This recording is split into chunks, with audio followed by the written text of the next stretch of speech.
খোল খালে শ্যাম কানু মহন্তৰ বেংক একাউণ্ট 16 লাখ টকাৰ বেংক গ্যাৰান্টি দিলে খোল খাব সিদ্ধাৰ্থৰো জব্দকৃত ফ্লেট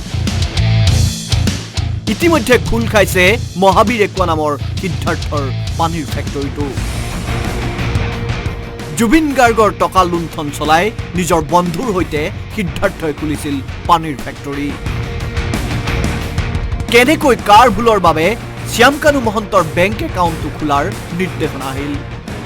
বেংক একাউণ্ট ফ্ৰিজ কৰাৰ ক্ষেত্ৰত প্ৰসিকিউশ্যনৰ বিধি মনা নাছিল বিএনএছএছৰ 107 ধাৰাও মানি চলা নাছিল এটা প্ৰচিডিউৰাল লাইফ টেকনিক্যাল ইস্যু হেতুৱে লুপ হোলটো হেতুৱে থাকি গৈছে সেই বস্তুটো হেবুৰ আৰু যাতে নহক হেতুৱে কথা আৰু 19 তাৰিখে চাৰ্জ হিয়াৰিং হ'ব বুলি কথাটো আজি গম পাইছো যেহেতু আমাৰ প্ৰসিকিউশ্যনে হে ষ্টাৰ্ট কৰিব লাগে কিন্তু এটা কথা দেখা গৈছে যে আজি বহু দিনৰ পৰা ডিফেন্স লয়াৰে সেই বস্তুটো বাৰে বাৰে তেওঁলোকে ডিলেইং প্ৰসেছ এটা ইন্টেনশনালি কৰিবলৈ চেষ্টা কৰি আছে শ্যাম কানুৰ বেংক একাউণ্টটো আনফৰ্চুনেটলি হেতু ডিফ্ৰিজ কৰি দিছে for some technical reason not for factual aspect কিন্তু কিছুমান লৰ কমপ্লায়েন্সৰ কাৰণে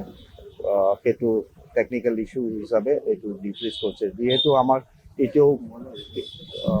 ফাৰ্ডাৰ ইনভেষ্টিগেশ্যন চলি আছে তো এতিয়া সেই ছেকেণ্ড পাৰ্টত দেখা যাব কি কৰিব পৰা যায় জুবিন গাৰ্গৰ হত্যাৰ গোচৰত অভিযুক্তই এনেকৈয়ে লাহে লাহে সকাহ পাই থাকিব নেকি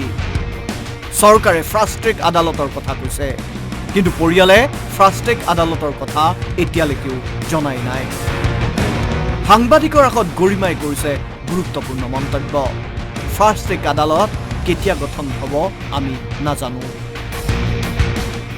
সেইখিনি কথা মই নাজানো সেইটো মোক একো জনোৱা নাই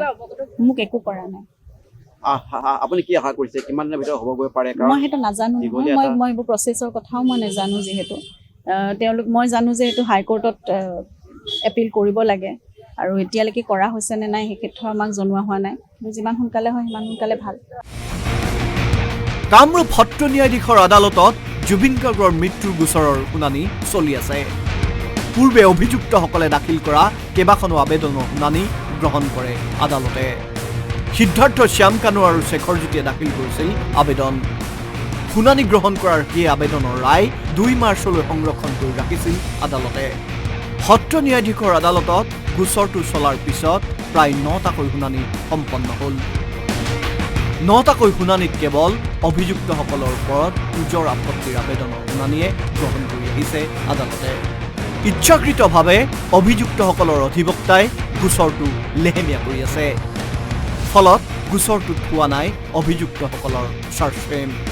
ইতিমধ্যে ছিংগাপুৰৰ বহু নথি আৰক্ষীয়ে সংগ্ৰহ কৰি চাৰ্জশ্বিটৰ লগত সংলগ্ন কৰি দিছে ছিংগাপুৰৰ পৰা নথি আনি দিবলৈ বিএনএছএছে কোৰ্টক ক্ষমতা দিয়া নাই পেটিশ্যন আছিল এই যিখিনি আপোনাৰ এইটো আনিব দিছিল আমাক ছিংগাপুৰৰ পৰা তথ্যখিনি সেইখিনি কোৰ্টে ৰিজেক্ট কৈছে অসম পুলিচ গৈ যিখিনি তথ্য তেওঁলোকে সংগ্ৰহ কৰিছে সেইখিনি গোটেইখিনি দিয়া হৈছে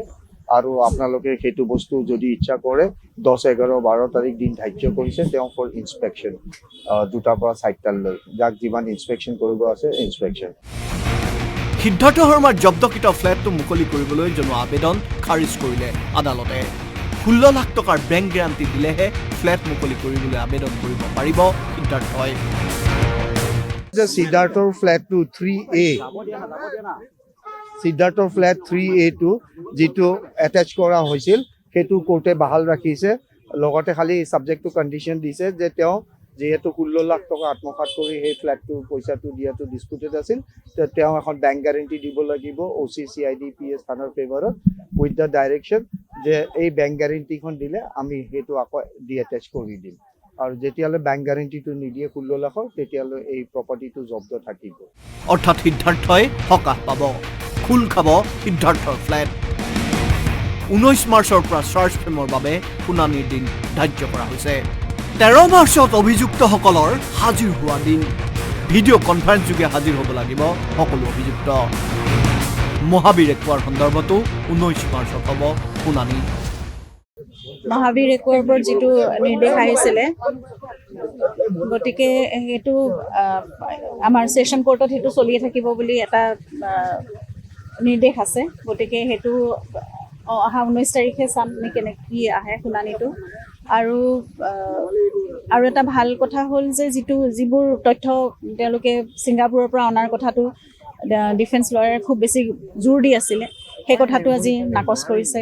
গতিকে অসম পুলিচে যিমানখিনি ইনভেষ্টিগেশ্যন তেওঁলোকে কৰি আহিছে ছিংগাপুৰত গৈ সেইখিনি নথিপত্ৰ তেওঁলোকে ইতিমধ্যেই দাখিল কৰিছে আৰু সেইখিনি যদি তেওঁলোকে ফাৰ্ডাৰ চেক কৰিব বিচাৰে তেতিয়াহ'লে এটা দিন দিছে 11-12 তেনেকৈ কেইটামান ডেট দিছে সেইকেইদিনত 2টা বজাৰ পৰা 4টা বজাৰ ভিতৰত তেওঁলোকে চাই ল'ব পাৰিব এনেকৈ ধিমি গতিৰে চলি থাকিব প্ৰাণৰ শিল্পী জুবিন গাৰ্গৰ হত্যাৰ গোচৰৰ শুনানি এনেকৈ আৰু কিমান দিনলৈ ধৈৰ্য ধৰিব পৰিয়াল অনুৰাগীয়ে ভিডিঅ' জাৰ্নেলিষ্ট কিংকৰৰ সহযোগত প্ৰিয়ংকা দাসৰ ৰিপৰ্ট আছাম টক্স